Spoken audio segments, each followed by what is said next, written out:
हिंदुस्तानी। पिछले एपिसोड में आपने देखा कि कबीर, विक्रम और अभय पंजा कुर्सी टेबल की बाजी में बड़ी ही आसानी से जीत हासिल करते हैं।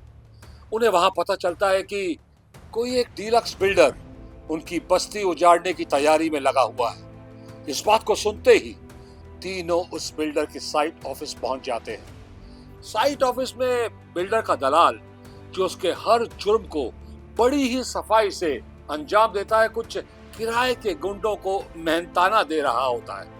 हमारे बस्ती के तीनों वीर वहां पहुंच जाते हैं और उन सारे गुंडों को मार मार के उनका हुलिया बिगाड़ देते हैं। इसके बाद वो तीनों साइट ऑफिस की तरफ बढ़ते हैं और उनका गुस्सा साइट ऑफिस के एक एक हिस्से पर टूट पड़ता है। दरवाजे, खिड़कियां और यहां तक कि फर्नीचर भी नहीं बचता।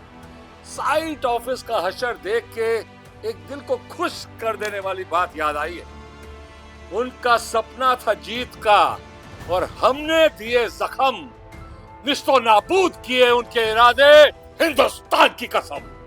कुछ इसी तरह से हमारे तीनों हिंदुस्तानी शेर बिल्डर के साइट ऑफिस को तहस नहस कर वहां से निकल जाते हैं। लाखन, जो अब तक भीगी बिल्ली बना हुआ था, उनके जाते ही शेर बन जाता है और अपनी असलियत पर आ जाता है।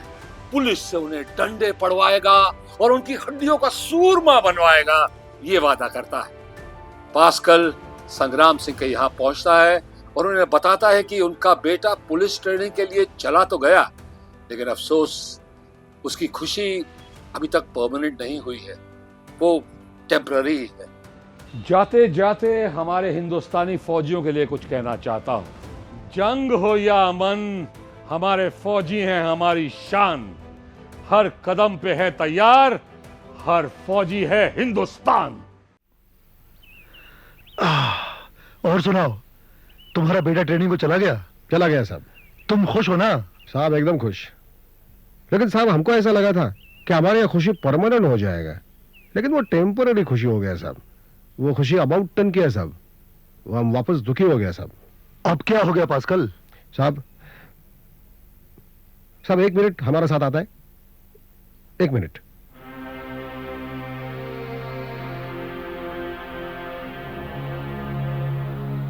साहब तुम ये बस्ती देखता है साहब, हम यही बस्ती में रहता है साहब। हाँ हाँ मैं जानता हूं, मगर क्या हुआ तुम्हारी बस्ती को? अब क्या है साहब, ये बिल्डर लोग हैं ना, ये हमारा बस्ती में हमारा झोपड़ी पर रोड रोलर चलाना मांगता है, होटल बनाना मांगता है, 5 स्टार होटल। हमको बोलता है जगह खाली करो, हम पैसा देंगे। अभी साहब तुम बोलो, अरे हम गरीब लोग पैसा लेके क्या करेंगे साहब? अब उनका बाप इधर ही पैदा हुआ, इधर ही मर गया, अपन भी इधर ही पैदा हुआ, इधर ही मरने को मांगता है। अरे अपन गरीब लोग का झोपड़पट्टी है तो क्या हुआ, अरे घर तो घर है साहब।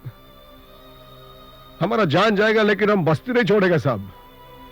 तुम बिल्कुल ठीक कह रहे हो पास्कल, बस्ती को ना छोड़ना तुम्हारा अधिकार है, कोई तुम्हें उस बस्ती से नहीं हटा सकता। अरे साहब वो बिल्डर लोग को हमने ना किया तो उन लोगों ने गुंडा लोगों को बस्ती में भेज दिया। वो गुंडा लोग इस बस्ती में आया, तोड़ फोड़ किया और धमकी दिया, बोला कि 7 दिन के अंदर अंदर बस्ती खाली करो, नहीं तो पूरा बस्ती को अंगार लगा देंगे। क्या तुम्हारी बस्ती में कोई भी मर्द नहीं पास्कल? अरे क्या बात करता है साहब, 3 मर्द का बच्चा है, वो विक्रम है, अभय है, कबीर है, लेकिन ये लोग टाइम पे मौजूद नहीं था, वो बाद में आया। ये गुंडा लोगों ने तोड़ फोड़ केला देखा तो भेजा घूम गया, सीधा बिल्डर लोगों का ऑफिस में गया, अक्का ऑफिस तोड़ फोड़ डाला। ये सही एक्शन नहीं था पास्कल, उन लड़कों ने कानून को अपने हाथ में लिया है। फिर उन गुंडों में और इन लड़कों में क्या फर्क हुआ? खैर जो हुआ सो हुआ, अब बताओ प्रॉब्लम क्या है? अरे साहब रियल प्रॉब्लम तो अब भी होने वाला है साहब। सुना है कि कल बस्ती में पुलिस आने वाला है। हाँ हाँ वो तो जरूर आएगी और इन लड़कों को गिरफ्तार करके लेके जाएगी। तुम बस्ती वाले उन्हें जमानत पर छुड़ा लाना। अरे नहीं साहब, लफड़ा होने वाला है साहब। साहब ये पुलिस का लोग है ना, ये कुछ पर उल्टा पुल्टा केस बनाएगा साहब। आपका उधर होना बहुत जरूरी है, नहीं तो वांदा हो जाएगा। देखो पास्कल, मैं रिटायर हो चुका हूं, तुम्हारी प्रॉब्लम सॉल्व करने के लिए मैं सही आदमी नहीं हूं। अब मैं भी तुम्हारी तरह नॉर्मल सिविलियन हूं। तुम लोग सही अथॉरिटीज के पास जाओ, कोई वकील करो, तुम्हें न्याय जरूर मिलेगा पास्कल। अरे साहब, आप कैसा बात करता है साहब? अरे सब गरीब लोग आपको भगवान मानता है साहब। अभी तुम ही कमजोर लोगों का मदद नहीं करेगा साहब तो कौन करेगा? मैं कमजोरों की हौसला अफजाई नहीं करता पास्कल। अपने पैरों पर खड़ा होना सीखो। आफत आई है तो लड़ो उससे, समस्या का समाधान खुद निकालो, मर्द बनो मर्द। अरे साहब, आंधी का सामने तिनका क्या मर्द बनेगा साहब? तिनका क्यों समझते हो अपने आप को पास्कल? तुम लोग आवाम हो, आवाम। और आवाम तिनका नहीं होता, पहाड़ होता है, चट्टान होता है। देखो साहब, तुम हमको इतना बोलो, तुम हमारा गरीब लोगों की मदद करेंगे कि नहीं करेंगे? Pascal, try to understand me. मैं अथॉरिटी नहीं हूं। तुम्हारे बेटे की बात अलग थी। कानून में विश्वास रखो पास्कल। जाओ कानून के पास, कानून तुम्हारी मदद जरूर करेगा। ठीक है साहब, ठीक है। हमारा बस्ती में अंगार लगेगा, लगने दो। हम लोग बेघर हो जाएगा, होने दो। तुमको क्या, तुम्हारा घर कायम है, तुम काय को किसी के आड़े में टांग अड़ाएगा? ठीक है चलो।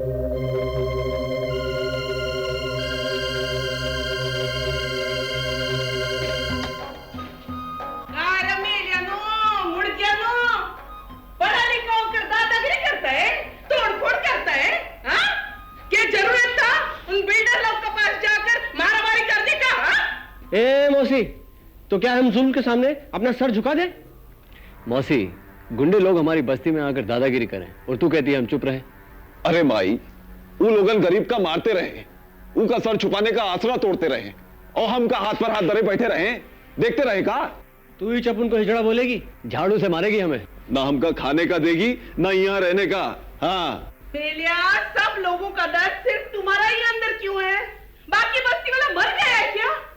तुम लोग ने दुनिया को सुधरने का ठेका ले रखा है क्या?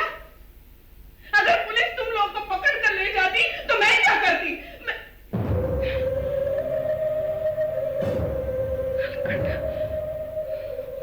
बेटों का माफिक प्यार करती तुम तीनों को, खाने को देती, पहनने को देती, रहने को देती। तुम लोगों का खातिर भांडी घसती, झाड़ू मारती, मालिक लोग का 10 बात सुनती, और तुम मेरे को तराश देता है। काय को आया मेरी जिंदगी में?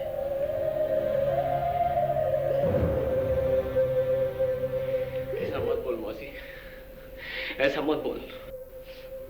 मैं नहीं बोलूं, तुम लोग को राड़ा करने दो। जानता नहीं है उन लोगों को। अरे इंसान नहीं, वो लोग जानवर है, जानवर। टुकड़ा टुकड़ा करके समुद्र में फेंक देगा, मेरी झोपड़ी में अंगार लगा देगा, तो मैं क्या करेगी, किधर जाएगी? तुहार झोपड़ा जलावे का हिम्मत है किसी माँ? मौसी, अपन लोग मर गया है क्या? मौसी, पावर हथियार में नहीं होती, जिगर में होती है मौसी। एक बात याद रख माई, जंग हमेशा हिम्मत वाला जीतत है, तलवार बंदूक वाला नहीं। तुम फिर लड़ाई का बात करता है? अच्छा मौसी, नहीं बात करते बस। मौसी, अब खाना दे देना, बहुत भूख लग रही है। चल अब माई, बहुत देर से सुन रहे हैं, अब तो तेरा ही भाषण बंद कर। मैं भाषण देती हूँ? निकल निकल मेरे घर से, निकल मेरे घर से, निकल।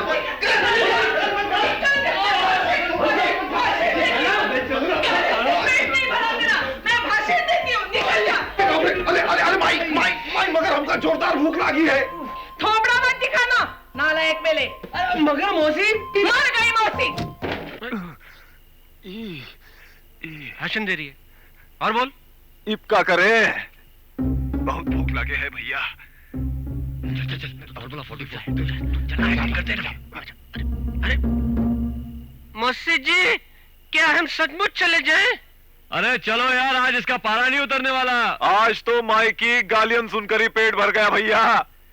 ठीक है, आज पानी पीकर ही फुटपाथ पे सो जाते हैं। सो जाते हैं भैया, सो जाते हैं।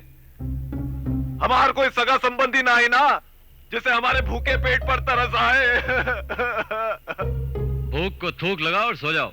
देखो बीड़ू लोग, अगर मैं भूख से कहीं मर गया ना तो तुम लोग फुटपाथ पर भीख मांगकर मेरा अंतिम संस्कार कर देना।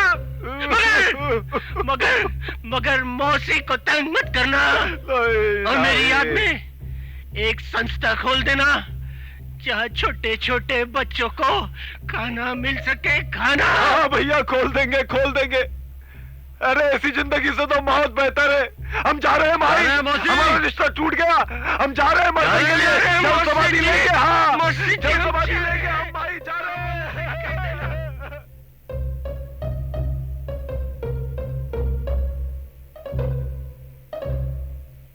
चले गए,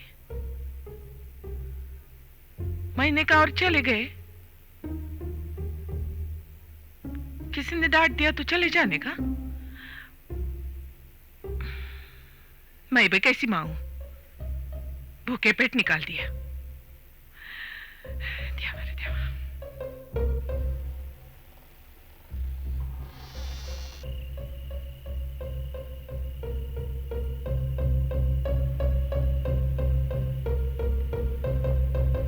या भैया, ये लोग सच्ची चले गए। हाँ, हम लोग सच्ची चले गए। तुम लोग मरने के लिए गया था ना? वो क्या है ना मौसी, हम लोग तीनों साथ में मरेगा ना तो तेरा बहुत खर्चा हो जाएगा। हाँ मौसी, लकड़ियों का भाव इतना बढ़ गया ना कि तेरी खोली बिक जाएगी। वो कहा है ना मौसी, महंगाई की समस्या है। हाँ, अगर तू हम तीनों को घासलेट डालकर जलाने के लिए तैयार है तो राम कसम हम तो मरने के लिए तैयार है भैया। मैं तुम लोग को घासलेट डालेगी? बुढ़ी से पहले जवान मरेगा। देवा रे देवा, इस काली जबान वाले की बात मत सुनना। अब भूख नहीं लगा है? अरे बहुत की लगी है भाई। अरे मेरी मैया पटे गई। अरे मोरी मैया पटे। क्या रे देवा, लोग ये एक बेटे के लिए तरसते और मेरे को तूने 3 हल कर दिए।